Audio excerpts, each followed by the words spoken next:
네, 강프로입니다. 자, 알테오젠 보겠습니다. 자, 일단 금요일 날 15% 하락해서 끝났습니다. 자, 그리고 알테오젠 같은 경우에는 한국 시장에서 바이오의 기준이 되죠. 지금 현재에서는 바이오테크 기업들 중에 대장주이기도 하고, 지금 바이오가 올해 이렇게 강세를 보이는 데 있어서 테마가 형성이 되었어야 됐는데 그런 역할을 톡톡히 해왔습니다. 근데 무엇보다 단순히 수급이 몰려서 상승했다 이렇게 보기보다 실제 계약까지 이루어졌다는 점, 그리고 알테오젠을 시작으로 해서 리가켄 바이오, 그쵸? 그리고 바이로 시밀러 쪽으로 계속해서 진행하고 있는 삼성바이오로직스, 뭐 연결돼 있는 기업들이 많죠. 이런 바이오 기업들이 딱 몇 가지가 탁탁탁 집어가지고 올라갔었던 것이 사실입니다. 근데 이런 부분들이 과거처럼 야 뭘 할 수 있겠는데 이것 때문에 올라간 게 아니에요. 야 계약 나왔다. 그렇죠. 계약 이루어졌다. 그렇죠. 이런 부분들이 전부 다 오피셜하게 발표가 됐어요. 한국의 바이오 산업에 대한 성과로서는 23년도부터 시작해서 24년도 이때가 가장 큰 성과를 냈다고 보여집니다. 그래서 이번에 나온 이 상승세는 많이 올라가기도 했지만 추가적인 상승을 다 바라보고 있었던 것도 좀 사실입니다. 근데 조정이 없을 거라고 제가 생각을 했었던 게 아니라 조정 들어올 수 있겠는데, 근데 단기간의 조정은 너무 가팔라요. 근데 여기서 하나를 점검을 하고 갈 겁니다. 오늘 전체적으로 머크와의 계약권, 그리고 머크가 처한 상황, 그리고 머크와 알테오젠에 대한 관계, 이런 부분을 타임라인을 쭉 우리가 점검을 해보면서 어떤 식으로 봐야 되는지 이걸 보자고요. 이것 때문에 결론은 이렇게 될 거예요, 이게 아니라 이것 때문에 주가는 어떻게 될 거예요를 우리가 생각을 하고 가자는 겁니다. 이게 우리한테 더 중요하니까. 자, 내용을 한번 서두가 좀 길었는데 내용을 제가 정리하면서 이야기를 드릴게요. 자, 일단 알테오젠이 이렇게 강세를 보이기 시작한 건 다들 이때로 알고 계실 겁니다. 머크와의 계약이 있었을 때, 이때는요 점권에 대한 계약이 나온 겁니다. 더 큰 건은 언제 들어왔느냐? 여기 쭉 보시면 요때 들어왔습니다. 요때. 그렇죠. 이때부터 머크와의 무언가 이 계약권이 있을 것이다. 이런 부분들이 있었어요. 그리고 쭉 왔는데 실제 발표가 되어 있지 않았을 때였습니다. 야, 여기 머크하고 뭐 있는데 이런 내용들이 있었을 때예요. 근데 야, 실제 계약을 했고 그 계약 당사자가 누구인지 밝히지 않았던 부분이 있었고, 그렇다 보니까 일종의 세론, 그리고 시장도 많이 올라왔고, 그쵸. 바이오 기업들도 뭐 여러 가지 좀 그 내용들이 있었어요. 이때.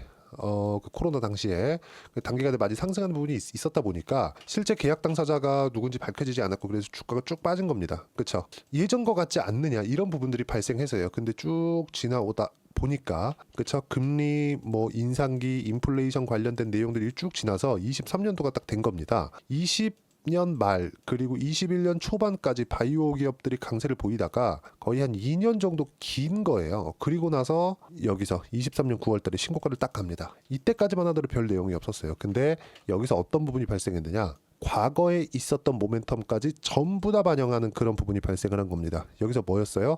과거에 있었던 그 계약 당사자가 머크였다. 그쵸? MSD예요. MSD. MSD는 키트루다를 만든 빅파마입니다. 미국의 제약사. 그쵸? 글로벌 제약사 순위권에 들어가요. 여기서 어떤 공시가 나왔느냐? 독점권을 우리가 가지고 오겠다. 그 이유가 있습니다. 이때 지금 문제가 될 것 같은 이 찌라시가 돈 내용이 있죠. 할로자임이 알테오젠보다 SC 제형 기술을 먼저 만들었다. 근데 그런데도 불구하고 할로자임이 특허가 2030년에 끝납니다. 2030년. 근데 알테오젠의 특허는 2040년에 끝나요. 2040년, 10년이 더 길죠. 그래서 알테오젠하고 계약을 한 거예요. 여기까지 들어보면 야 이거 문제 있는 거 아니야? 이렇게 생각하실 것 같아요. 그리고 나서 주가가 쭉 올라왔고, 최근에는 무슨 일까지 있었죠? 여기 11월 11일 날 시장이 엄청나게 안 좋은데도 불구하고 어떻게 됐습니까? 15%까지 상승을 했죠. 이런 상황이 나온 이유는 왜 나왔냐면 ADC 쪽으로, 그쵸, SC 제형을 확대시키겠다. 그리고 실제 이걸 4천억 원에 계약까지 나왔어요. 그러면서 야 이거 키트로다뿐만이 아니라 ADC 쪽까지 점령하는 거 아니야? 이런 부분들이 발생을 한 거예요. 언제까지? 2040년까지. 그렇죠? 이런 부분들이 발생한 거예요. 지금 2040년이면 15년 남았어. 15년. 이런 상황이 된 겁니다. 근데 여기 딱 보자고요. 타임라인을 한번 볼게요. 지금까지 이 길게 본 타임라인은 이렇게 되고, 최근에 11월 들어서 어떤 부분이 있었냐면 12일 날이면 12일 날 머크에서 할로자임의 특허 무효 소송 심판을 제기합니다. 그리고 19일 날 골드만삭스에서 소송 가능성이 있는데 이런 보고서를 딱 내요. 그리고 21일 날, 그렇죠? 21일 날 목요일입니다. 할로자임이 특허 소송을 제기할 수도 한국시장의 찌러시가 딱 돌아요. 그리고 나서 형인우 대표 있죠. 형인우 대표. 뭐 슈퍼겜이라고 하기에는 약간 좀 너무 규모가 큽니다. 그렇죠? 그러다 보니까 이 사람이 여기서 갑자기 매수를 탁 해버린 거예요. 그렇죠. 근데 이 사람은 원래부터 알테오젠을 가지고 있었어요. 가지고 있었는데 한 번 털렸습니다. 언제 털렸느냐? 이때 털렸어요. 이때. 자, 뭐 우리가 뭐 이것 때문에 그렇다, 저것 때문에 그렇다, 이 내용에 대해서 우린 싹 다 떠나자고요. 타임라인에 대해서 일단 알고 있자. 이 부분에 대해서 이야기를 드린 겁니다. 자, 그럼 여기서 형인우가 어떤 사람이냐? 요 사람입니다. 요 사람 쭉 보면 형인우, 그렇죠? 스마트앤그로스 대표이사. 여기 보시면 스마트앤그로스 알테오젠 5% 이상 공시 내용 11월 21일 기준에서 나왔다. 자, 그럼 여기서 우리가 이걸 보자고요. 여기서 형인우 대표가 왜 여기서 알테오젠을 팔았는지, 판 게 아니라 팔린 겁니다. 팔 수밖에 없었어요. 왜? 이때 미국의 경기 침체가 나온다는 이슈가 딱 돌았거든요. 물론 경기 침체가 안 왔고 미증시는 아직까지 좋아요. 이걸 보자고요. 그러면서 한국 시장 완전히 박살이 났습니다. 이때가 언제냐? 업종 차트를 보면 요날입니다. 요날. 요날 코스피도 작살이 났고 코스닥도 작살이 났고 원래부터 안 좋았지만 그렇죠. 회복을 못하고 있었다. 근데 여기까지 다시 내려가는 일이 벌어진 거죠. 이 가격대하고 알테오젠의 가격대는 지금 상황에서는 비슷한 가격대를 유지하고 있다. 근데 삼성전자를 포함해서 다른 종목군들 같은 경우에는 어때요? 삼성전자 보세요. 그렇죠? 이때보다 이때가 훨씬 낫죠. 그렇죠? 이걸 지키고 있는 기업들이 몇 개 안 됩니다. 알테오젠, 리가켄바이오, 뭐 바이오 종목군들 몇 개, 뭐 유한양행, 삼성바이오로직스 이런 정도가 됩니다. 그리고 여기서 반도체 쪽에서 하나예요. 하이닉스 정도. 요거 말고는 없어요. 그렇죠? 한국 시장에서 유일하게 살아남은 몇 개 안 되는 종목이고 지금 트럼프 당선이 되고 나서 조선주들 이런 부분들이 있었던 겁니다. 자, 그럼 우리가 여기서 이걸 보자고요. 알테오젠이 여기서 진행되는 특허 소송이 나올 건지 안 나올 건지, 할로자임이 제기를 할 건지 제기를 안 할 건지 이것에 대한 예상이 우리한테 중요할까요? 중요하지 않죠. 왜? 주가 내렸으니까. 선반영됐다. 자, 주가가 올라가는데 왜 올라가죠? 알테오젠이 머크와의 계약건으로 인해서 주가가 올라가는 거예요? 아니면 머크와의 계약건으로 인해서 실적이 좋아질 것이기 때문에 주가가 올라가는 거예요? 후자잖아요. 전자라고 이야기해도 틀린 답은 아니지만 정확히 따지면 여기랑 계약해서 알테오젠 실적 좋아지겠네? 이게 최종 목표예요. 그렇죠? 근데 제 누차 말씀드렸잖아요. 실적이 나오기 전까지는 주가는 계속 올라갑니다.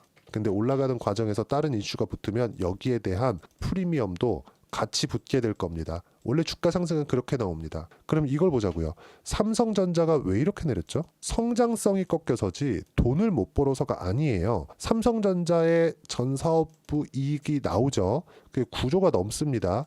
이 부분은요 하이닉스보다 높아요. 근데 하이닉스는 삼성전자보다 주가가 더 많이 올라갔음에도 불구하고 이런 식의 상황이 나오지 않았죠. 이 무슨 얘기가 되느냐? 주가가 올라가는 과정에서 확인하면서 떨어질 수 있고 떨어지는 과정에서 실적에 대한 확인이 끝나면 올라갑니다. 그런데 시작하는 지점은 나쁜 부분에서 꼭지가 나오는 건 실적이 좋아질 때까지라는 거죠. 왜? 이 사이에 선반영되는 프리미엄이 붙어서 거래가 되는 거니까 모든 주식 그게 PER의 개념이에요. PER의 개념. 물론 지금 상황에서 이익 기준에서 어느 정도의 시가총액을 유지하고 있는지 알테오젠의 PER을 따질 수는 없습니다. 왜? 알테오젠의 시가총액은 지금 떨어져서 15조, 위에 있었을 땐 25조까지 올라와 있었는데 이때 상황에서도 적자였기 때문에 지금 시가총액은 20조를 넘나든다고 가정을 했을 때 아니 그냥 지금 시가총액 15조를 가정을 하고 보더라도 무슨 부분이 발생한 거예요? 지금 우리가 그냥 딱 하나 볼 수 있는 거잖아요. 지금 PER을 산정할 수 없다. 왜? 아직까지는 적자니까. 이게 나쁜 게 아니라 좋은 겁니다. 왜 그러냐면 아직까지 실적에 대한 반영이 되어 있지 않으니까. 이제 내년부터 판매가 시작이 됩니다. 그때부터 실적 반영이 되기 시작할 거예요. 그때부터는 이제 실적이 어느 정도 나오는지 이 부분이 확정되어 있는 부분이 있잖아요. 이거 이상 어떻게 나오는지 기대감은 이만큼 잡혀 있으니까 이런 부분이 발생한 거예요. 그렇죠? 이런 실적에 대한 선반영되는 부분을 제가 여기 소통방에서 계속해서 이야기를 드리고 있는 겁니다. 어떤 종목을 해야 되고 타점을 어떻게 잡아야 되는지 이게 가장 중요하니까 이 내용 말고는 시장에서 중요한 게 없어요. 소송에 대한 부분 제기될 수 있겠죠. 하지만 이런 부분을 우리가 먼저 예상할 수 있나요? 야, 이거 봤더니 알테오젠에서 어떻게 반영했습니다. 어떻게 답변이 나왔어요. 이런 부분들이 중요하겠냐고요. 실적도 마찬가지고 악재에 대한 부분도 모두 마찬가지고 이런 부분들을 소통방에서 제가 하나하나 이야기를 드리고 있습니다. 뭐 전체적으로 여기 뭐 시장 관련돼서도 이야기를 다 계속 드렸었어요. 여기 보시면 뭐 시장 주도주는 바이오, 조선, 원전까지다. 조선주 먼저 매수하기 시작했고 하나오션에 집중, 방산이 포함되어 있기 때문이다. 트럼프 트레이드. 그리고 바이오 같은 경우에도 지금 뭐 금리나 이런 부분들에 대한 영향, 오늘 토요일인데도 불구하고 여기 뭐 베센트 재무장관 임명, 인선의 불확실성이 없어졌다. 그리고 뭐 채권 발행량을 줄였다. 채권 발행량을 줄이면 당연히 재정 적자가 감소되는 구조가 미국에선 만들어지죠. 이런 부분들이 반영된 결과입니다. 그리고 이 내용을 제가 소통방에서 하나하나 이야기를 드리고 있습니다. 어떤 식으로 봐야 되는지, 그리고 이 내용에 대한 부분 다 무료로 진행하고 있으니까 구독과 좋아요 그리고 댓글 하나씩 달아주시고요. 입장 링크를 제가 보내드릴 수 있게 제가 여기 010-8713-1916으로 구독이라고 문자 보내주시면 소통방 입장 링크 순차적으로 공유를 해드리도록 하겠습니다. 어떤 식으로 매매를 하는지가 가장 중요합니다. 그리고 지금 나온 악재 관련된 내용은 모두 반영이 됐습니다. 자, 그리고 전체적으로 봤을 때 우리가 가격을 잡는 게 가장 중요하다고 제가 이야기를 드렸으니까 그 가격에 맞춰서 어떤 식으로 봐야 되는지 그 이론적인 내용은 여기 알테오젠의 단기 보유 전략. 단기는 2주입니다. 2주 동안 내가 어떻게 수익 전환시켜야 되는 것인지, 그리고 무엇보다 알테오젠 말고는 한국 시장을 들어 올릴 수 있는 가능성이 있는 종목군들이 지금은 없습니다. 그리고 이 내용에 대한 부분을 여기 소통방에서는 실시간으로 이야기를 드리고 다 무료예요. 돈 안 받아요. 그리고 이론적으로 내가 신고가 주도주를 잡아야 되는 방법은 이 내용으로 제가 준비를 해놨고요. 이것도 돈 안 받을 테니까 구독과 좋아요는 꼭 좀 부탁드리고, 제가 이 내용을 보내드릴 수 있게 여기 010-8713-1916으로 알테오젠이라고 문자 보내주시면 가격, 단기 보유 전략 함께 공유해드리도록 하겠습니다. 자, 가장 중요한 내용은 어떤 식으로 가격을 보는지겠죠. 이 부분에 대한 내용이니까 반드시 이해를 하셨을 때는 다음 주에 좋은 가격대에 잡을 수 있을 겁니다. 그리고 실시간 내용은 소통방에서 하고 있으니까 입장 방법 확인해서 들어오시면 됩니다. 자, 많이 어려운 만큼 연말이나 연초가 이제 왔는데, 연말이나 연초 알테오젠과 함께 주도주를 봤을 때 이 주도주가 한꺼번에 뭐 확 바뀌거나 그런 부분은 발생하지 않습니다. 그래서 그런 주도주 변경 관련돼서는 뭐 지금까지 이야기를 드렸고, 진짜 가장 중요한 점, 알테오젠은 무조건 가져가야 된다. 근데 시장이 지금 회복하는 단계에 왔으니까 이 구간에서 우리가 어떤 종목을 해야 되는지 딱 한 종목만 제가 준비를 해놨으니까 영상 끝까지 시청하시고요. 모든 분들이 성공 투자하셨으면 참 좋겠습니다. 자, 여전히 시장은 녹록지 못합니다. 이런 상황이 벌어지는 건 어쩔 수 없습니다. 이런 상황에서도 수익이 나는 종목들의 구조는 변하지 않습니다. 즉, 대시세 종목에 대한 구조는 변하지 않는다는 거고, 실제 제가 소통방에서 지속적으로 이야기를 드리고 있는 내용도 대시세 종목이나 시장 주도주를 공략하는 건 철저하게 가격 분석을 하라고 이야기를 드리고, 가격 분석 이후에는 이슈에 대한 파악, 그리고 이슈를 파악하고 나서는 다시 내가 얼마에 매수할지 그 타점에 대한 부분을 지속적으로 언급을 하고 있습니다. 자, 근데 생각해 보세요. 시장이 굉장히 어려웠습니다. 어려운 상황에서의 어떤 종목들이 강했냐 보면 반도체와 그리고 바이오입니다. 자, 실제 여기 보면요. HLB에 제가 실제 매매한 내용을 띄워놓고 보여드리고 있는데, 1월 22일부터 매매를 시작해서 4일 동안 31%의 수익 마감이 됐고요. 그리고 여전히 신고가 종목입니다. 자, 그리고 그 다음 어보브 반도체, 이름을 보시다시피 반도체 종목이죠. 그리고 AI 반도체는 지속적으로 강세를 보이고 있습니다. 이 종목도 신고가를 먼저 달성한 이후에 제가 21%의 단기간에 21%의 큰 수익을 내고 마감이 됐습니다. 다시 재공략을 준비하고 있고, 이런 부분은 소통방에서 다 공유를 해드립니다. 자, 그리고 코세스. 자, 코세스 같은 종목도 당연히 그쵸, 신고가 종목이고요. 그리고 반도체 종목입니다. 이 종목도 영업일 기준에서 이틀 동안 대략 한 15%의 수익 마감이 됐습니다. 내용을 한번 보시면 어떻습니까? HLB를 포함해서 뭐 30%, 20%, 뭐 15% 이런 식의 수익이 지속적으로 발생하고 있는데, 이 세 종목 모두 다 신고가 종목이고 1월 달에 시장이 약세를 보이고 있는 구간에서도 강했었던 그런 종목입니다. 특징점이 하나 있는데, 그 이슈에 앞서서 가격이 먼저 반영했다는 거죠. 그렇게 제가 가격을 먼저 보고 이슈에 대해서 파악하는 이유는 결과적으로는 큰 시세를 먹기 위한 사전 준비 작업입니다. 실제로 큰 시세를 먹기 위해서 사전 준비 작업을 했을 때 여기 레인보우 로보틱스 127% 그리고 ISC 98% 그리고 한미반도체 97%의 큰 수익을 내는 상황을 만들 수 있습니다. 어떤 식으로 소통방에서 진행됐는지 그쵸? 그 상황을 제가 이야기를 드린 건데 이런 상황도요. 당연히 신고가를 공략했을 때 가능한 겁니다. 자, 그러면 이번에도 마찬가지입니다. 그쵸? 정부 주도의 코리아 디스카운트 해소 방안이 2월 달에 발표를 하고요. 그리고 2월 달에 발표된 내용을 토대로 주가가 움직이는 게 아니라 이미 움직인 내용이 있죠. 실제 이 내용은 크게 중요한 게 아니라는 겁니다. 실제 움직인 내용을 보면 자, 기아차입니다. 실제로 12월 달에 신고가를 만들어 놓고 정부에서 입김을 불어 넣으니까 순식간에 기아차를 포함해서 현대차 같은 거대 기업들의 주가가 2주도 채 되지 않아서 40% 정도의 큰 시세를 냅니다. 자, 그러면 우리는 어떤 종목을 봐야 될까요? 이슈를 파악해야 되는 것도 맞지만 철저하게 가격에 맞춰서 매매를 해야 되는 게 당연히 중요합니다. 정부가 주도하는 정책 방향이 있겠죠. 그 방향에 맞춰서 우리가 종목을 찾을 필요가 있다. 자, 그럼 답이 나왔습니다. 정부가 주도하는 방향에 맞춰서 제2의 기아차를 찾는 게 지금은 중요하다. 근데 정부 정책의 방향에 맞게 가자.